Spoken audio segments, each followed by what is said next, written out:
మీ జీవితాలను కొనసాగించబోతున్నారు కాబట్టి ఇందులో 19వ రోజ్గార్ మేళా సందర్భంగా బాలాజీ రేల్ క్లబ్ నిర్వహిస్తున్నటువంటి ఈ కార్యక్రమంలో వేదికమైనటువంటి గౌరవ డిఆర్ఎం గారు, ఏడిఆర్ఎం గారు, డిపిఓ గారు, విచ్చేసినటువంటి అధికారులు, కొత్తగా ఈరోజు నియామక పత్రాలు తీసుకున్నటువంటి సోదర సోదరులందరూ కూడా హృదయపూర్వక నమస్కారాలు.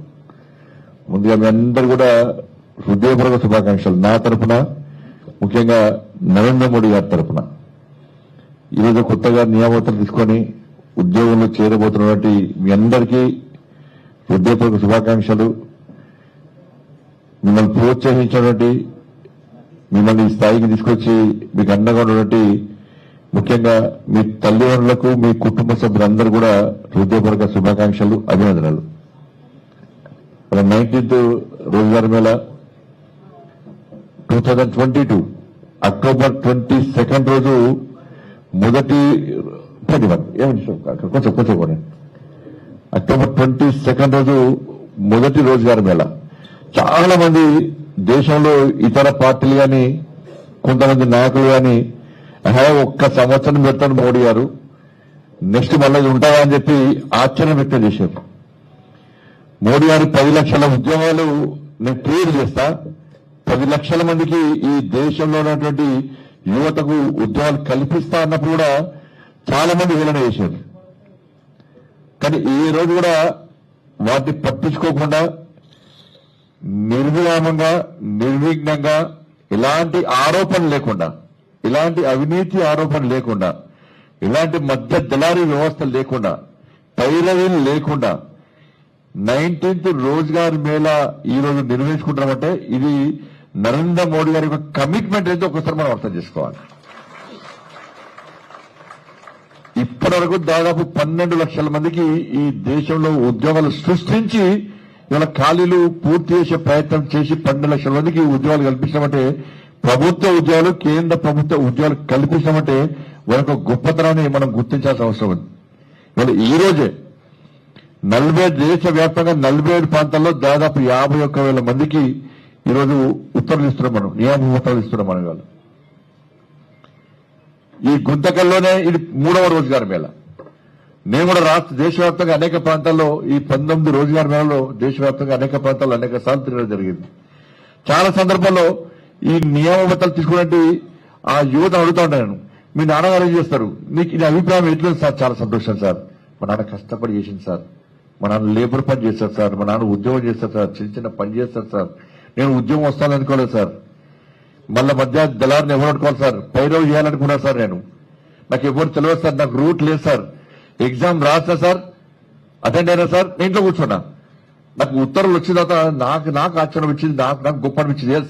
నా తల్లిదండ్రులు నన్ను ఏదో చేయాలి, ఉద్యోగం చేయాలనుకున్నారు, నా కుటుంబాన్ని పోషించాలనుకున్నా, నా తల్లిదండ్రులు కష్టపడి నన్ను ఏదో చదివించాలనుకున్నారు, ఇంత తిండి లేకుండా తిప్పల పడి కూడా ఈరోజు కూలీనాలు చేసి నాకు శిక్షణ ఇప్పించారు.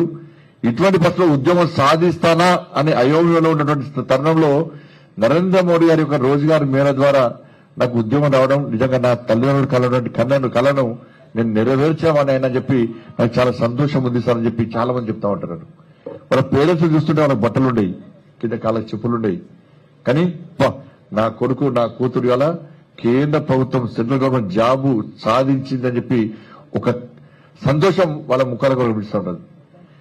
దీనికోసమే మోడీ గారి వల్ల ఈ కార్యక్రమం చెప్పండి. మీరు చూడండి, గతంలో ఏ ప్రభుత్వం కూడా అయితే లీకేజీలు, అయితే పైరవీలు, అయితే అవినీతి అక్రమాలు, దళారీ వ్యవస్థలో కూడా ఎక్కడ ఉద్యోగాలు ఇచ్చేటువంటి పరిస్థితి లేదు గత ప్రభుత్వాలు కానీ ఇంతమంది వాళ్ళు 136 మంది ఈరోజు ఈ గుంతకల్లి ఈ స్టేజ్ నుంచి మీరు నియామపత్రాలు తీసుకుంటున్నారు. ఇవాళ మీరు ఎవరైనా కలిసిర్రా, ఏమైనా పైరవ్ చేసిర్రా, ఎవరికైనా డబ్బులు ఇచ్చిర్రా, ఏమైనా లీక్ అయినా, అవినీతి అక్రమాలు జరిగినాయా? ఇది మోడీ గారి యొక్క ఆలోచన. కానీ కష్టపడి అర్హత ఉన్నటువంటి యువతకు ఉద్యోగాలు కల్పించాలని చెప్పి ఒక ఆలోచనతోని ఈ ఖాళీలు వెంటనే ఫిల్అప్ చేయాలని చెప్పి ఆలోచనతోని వాళ్ళు నరేంద్ర మోడీ గారి ప్రభుత్వం ఈ రోజ్గార్ మేళను 12 లక్షల మందికి ఉద్యోగాలు ఇచ్చింది. ఇంకా ఈ కార్యక్రమం నిరంతర ప్రక్రియ కొనసాగించాలని చెప్పి ఇవాళ మోడీ గారు చూస్తున్నారు. కానీ ఇటువంటి పరిస్థితుల్లో మీరు కేవలం ఉద్యోగాలు తీసుకోవడం కాదు, ఉద్యోగాలు పొందడమే కాదు, ఏ లక్ష్యం ఏ ఆశయం కోసం ఈ దేశము ఈ ధర్మము ఈ సమాజం అనేటువంటి ఒక ఆలోచనతో ఈ దేశాన్ని ఒక శక్తివంతమైన భారతదేశంగా నిర్మాణం చేయాలని చెప్పి ఒక ఆలోచనతో మోడీ గారి సంకల్పం తీసుకొని పనిచేస్తున్నారు. దానికి అనుగుణంగా నెక్స్ట్ మీ ఆలోచన కూడా అట్లా ఉండాల్సిన అవసరం ఉంది. కేవలం ఉద్యోగం వచ్చింది, నెలకు జీతం వస్తుంది, నా తల్లిదండ్రులను పోషించుకోవాలి, నన్ను కష్టపడి సాధించరు, కష్టపడి చదివించారు, అప్పు తప్పు చేశాను, ఈ స్థాయి తీసుకొచ్చారు అని చెప్పి కేవలం తల్లిదండ్రులను చూసుకోవాల్సిన అవసరం ఉంది. కానీ కేవలం కుటుంబానికే పరిమితం కాకుండా ఇవాళ ఈ దేశం గురించి నరేంద్ర మోడీ గారు ఏ విధంగా ఆలోచిస్తున్నారో అదే ఆలోచనతో ఈ దేశానికి కూడా సేవ చేయాలి. నేను ఒకవైపు ఉద్యోగం చేయడం, ఒకవైపు దేశం గురించి ఆలోచించడం అనే ఆలోచనతో మనం ముందుకు వస్తుంది. క్రియేటివ్ చూడండి, వాళ్ళ మన ఇరాన్ అమెరికా యుద్ధం తర్వాత, ఉక్రెయిన్ రష్యా యుద్ధం తర్వాత ఈ ప్రపంచం ఎట్లా ఆర్థిక సంక్షోభం ఉందో మనందరూ తెలుసు. అటువంటి సంక్షోభం రాకుండా ఉండాలనే ఉద్దేశంతోనే నరేంద్ర మోడీ గారు అనేక కార్యక్రమాలు సప్త సూత్రాలు పాటించాలి. మీరు ఉద్యోగం చెప్పాలి, మనం సప్త సూత్రాలు పాటించాల్సిన బాధ్యత మనది ఉంది.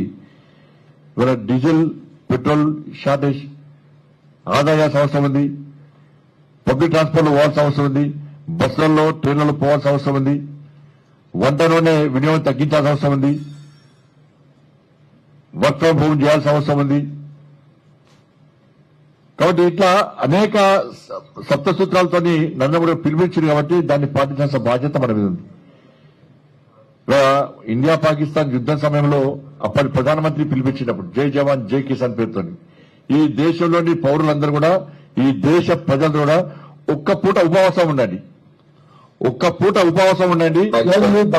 ఆదాయం గల దేశానికి ఇచ్చే అవకాశం ఉంది అని చెప్పి వారు పిలిపించేదాకా ఆ రోజు దేశ ప్రజలందరూ స్పందించి జై జవాన్ జై కిసాన్ అని చెప్పి స్పందించడం వల్ల ఆ రోజు ఎంత లాభం జరిగిందో మనం ఆలోచించాలి. ఇలా దాన్ని దృష్టిలో ఉంచుకొని నరేంద్ర మోడీ గారు సప్త సూత్రాలను పాటించి ఈ దేశాన్ని సంక్షోభానికి పోకుండా కాపాడే ప్రయత్నం చేయండి.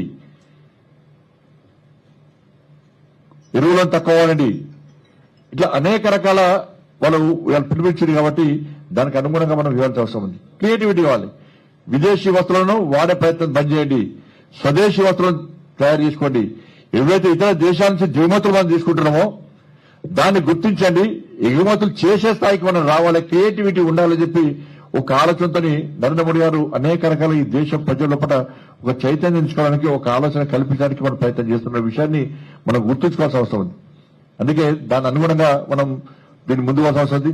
ఇవన్నీ తెలుసుకోవడానికి ఇవాళ కర్మయోగి ఫారం పోర్టల్ ఇవాళ మనం చూడాల్సిన అవసరం ఉంది. ఐగాట్ కర్మయోగి పోర్టల్ ద్వారా 3600 కోర్సులకు సంబంధించి మనం ఆన్లైన్ ద్వారా నేర్చుకునే అవకాశం ఉంది. దాన్ని మనం గుర్తుంచుకోవాల్సిన అవసరం ఉంది. కాబట్టి మనం ఉద్యోగం వచ్చిన తర్వాత మనం ఏమి సాధించినాం, ఉద్యోగం రాకముందు ఏ విధంగా కష్టపడ్డాం, ఆ కష్టాలు నెక్స్ట్ తరానికి రావద్దు, నెక్స్ట్ యువతకు రావద్దు. వాళ్ళు కూడా కొత్త ఆలోచన కల్పించాలి. ఈ దేశం పట్ల ఒక మంచి ఆలోచనతో కల్పించే విధంగా సమాజాన్ని తయారు చేయాలని చెప్పి ఒక ఆలోచన మీ లోపల వచ్చినప్పుడే మీ ఉద్యోగం పొందిన దానికి సార్థకత ఉంటుందన్న విషయాన్ని గుర్తించాలి. నాకు ఉద్యోగం వచ్చింది అయిపోయింది కదా, నాకు ఏం అవసరం లేదు, ఇక నేను నా కుటుంబం అన్నట్టు ఆలోచన పక్క పెట్టాలి. First nation next family, first nation next family. దీన్ని మనకు దృష్టిలో పెట్టుకోవాల్సిన అవసరం ఉంది. ఎందుకంటే ఇవాళ ఈ దేశాన్ని అభివృద్ధి చేయాలి. ముఖ్యంగా తెలంగాణ, ఆంధ్రప్రదేశ్ చూసుకోండి, వాళ్ళ తెలంగాణ చూసుకోండి, తెలుగు రాష్ట్రాలు చూసుకోండి. 12 సంవత్సరాల్లో తెలంగాణ రాష్ట్రానికి 12 లక్షల కోట్ల రూపాయల నిధులు కేటాయించిన ప్రభుత్వం నరేంద్ర మోడీ ప్రభుత్వం అభివృద్ధి కోసం తెలంగాణ రాష్ట్రానికి.